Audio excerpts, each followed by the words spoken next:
Hi everyone, I'm Jeannie from Kaleidoscope Collections, and I'm back to show you a cool way to use some of your photos that haven't made it onto a scrapbook page yet. So stick around.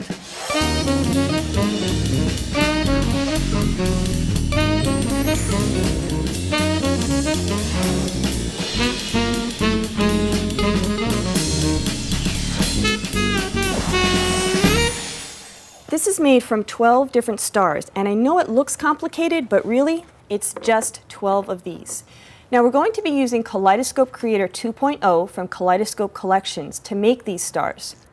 When you first open the program, it doesn't look that interesting. You just see a big wedge on the screen, but when you start to open a photo, that's when the fun starts. So let's go do that.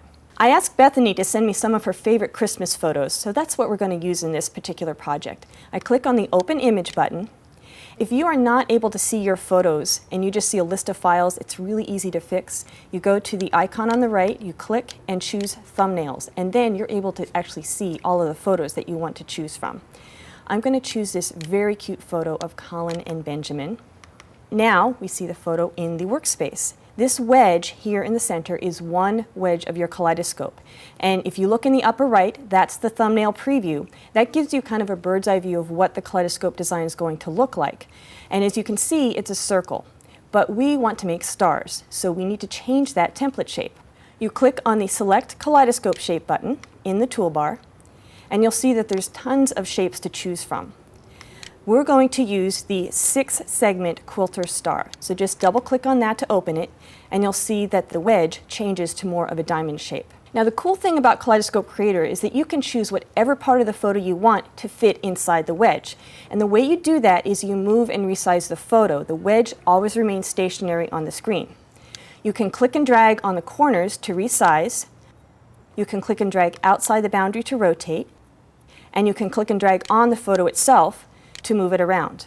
And once you get the photo positioned the way you want, you can click on the preview button to get a full screen version of what the kaleidoscope's going to look like. Now that's pretty cute, but there's actually one more thing that we need to do for these particular stars. We're going to be removing one of these diamonds to make a concave shape. And because of that, we don't want the kaleidoscope mode, we have to have the pinwheel mode. In the toolbar, you click on the pinwheel button. What that does is it turns off the mirroring that's happening. Okay, now that we have an image that we like, we need to print it. I found that I could get 6-inch kaleidoscopes. I could get 2 of those on one sheet, so that was the most efficient size if you wanted a fairly large star. To do that, we go to File, Custom Print Options, Print Multiple. Now, I've chosen to use Print Multiple because I'm working with 6 photos, but remember we actually need 12 stars, so I'm printing 2 of each of these photos. I'm going to choose 6 inches because I can get 2 of those stars on one sheet of photo paper. And then I want to print 2 of them and click Add. Make sure that Print Margins and Show Cut Lines are not checked, and then click OK. Next, your printer dialog box is going to come up, and you can set that to print on photo paper. Click OK, and let's go see what comes out. Now you may notice that these 2 kaleidoscopes in the center here are really close together, but that's okay because we're going to be cutting out one of these segments, so it doesn't matter that they're nearly touching each other. Now the way that I got 2 per sheet was to put only one sheet of photo paper in the printer at a time.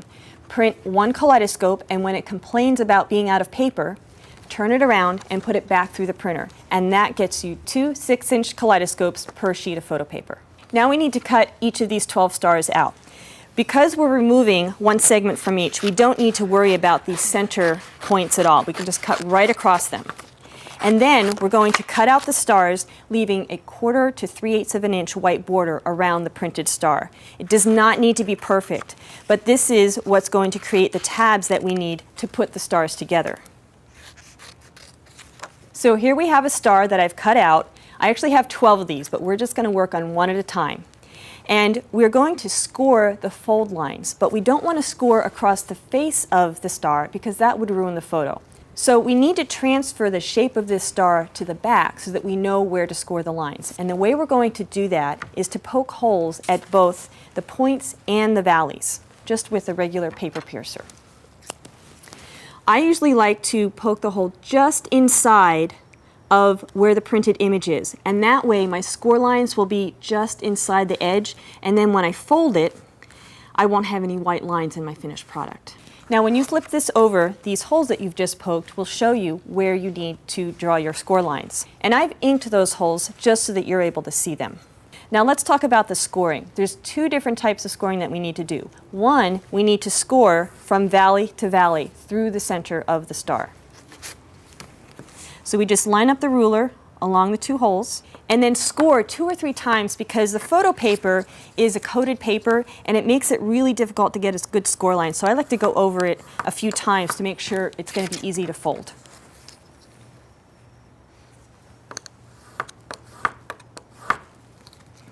And now we need to score from valley to point. You can line up the ruler across all 4 of the points. That's the easiest way to do it. But remember, you don't want to score from valley to valley, because if you do that, you're going to be scoring across the face of your photo.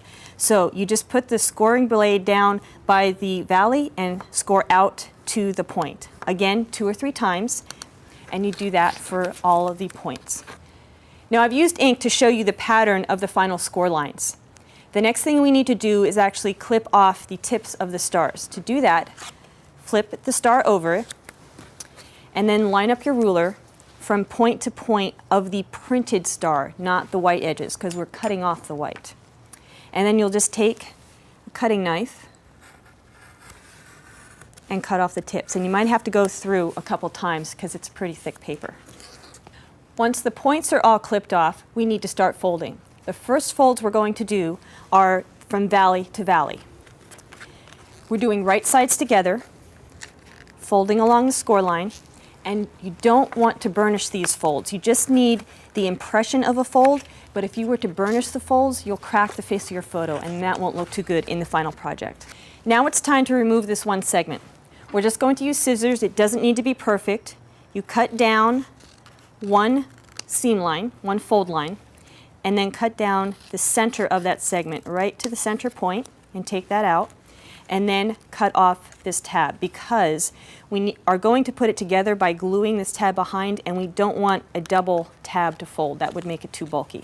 So you just cut to the fold line and then cut the tab. And it looks like that. Next, we're going to clip the valleys. You don't need to worry about memorizing all these instructions, because we'll have everything in the design guide. And frankly, once you're done with all 12 of these, you'll have it memorized. Flip the star over, and now we're going to fold back the outer tabs. It's pretty easy to do because we've got those score lines. You just need to keep folding along. And once they are folded, we are going to burnish these, because the crisper these folds are, the easier it's going to be to put the star together. Now to burnish these, I'm going to take a plain piece of copy paper and put it over the folded tabs. Because the glossy photo paper makes the bone folder stick, and it's much more difficult to burnish on the glossy photo paper. So by taking the copy paper and putting it over those tabs, it's a lot easier. Now finally, it's time to start putting these things together. I'm going to be using Club Scrap's bookbinding glue. It's great to use for this particular project because it stays moist long enough so that I can reposition if I need to, but it starts to grip really fast, so I don't have to wait for it to dry. Okay, so I have glue on the tab, which I'm going to bring behind the segment next to it and bring it together and then just press. And you're going to do this for all 12 of your stars. Separate your 12 stars into 2 piles of 6 and then work with 1 pile at a time. You're going to take your stars and lay them out on your work surface, 5 of them around in a circle, and then 1 in the center. And the reason you do this is that you want to arrange the stars in a way that is pleasing to your eye, and I think that will work. We're always going to add a star to the center star. So I'm going to start with the center and then pick up the one that I want to attach to it. I'm going to move these away. So we're going to add just a little bit of glue along 2 of the tabs. And use your foam brush to remove the excess glue and spread that out. Then you go from point to point and press down and in. And now we're going to add the second star. Remember, we always add the star around the one that we designated as the center point. So we'll take the next star And you may not need to add any more glue, just use the glue that you have in your brush.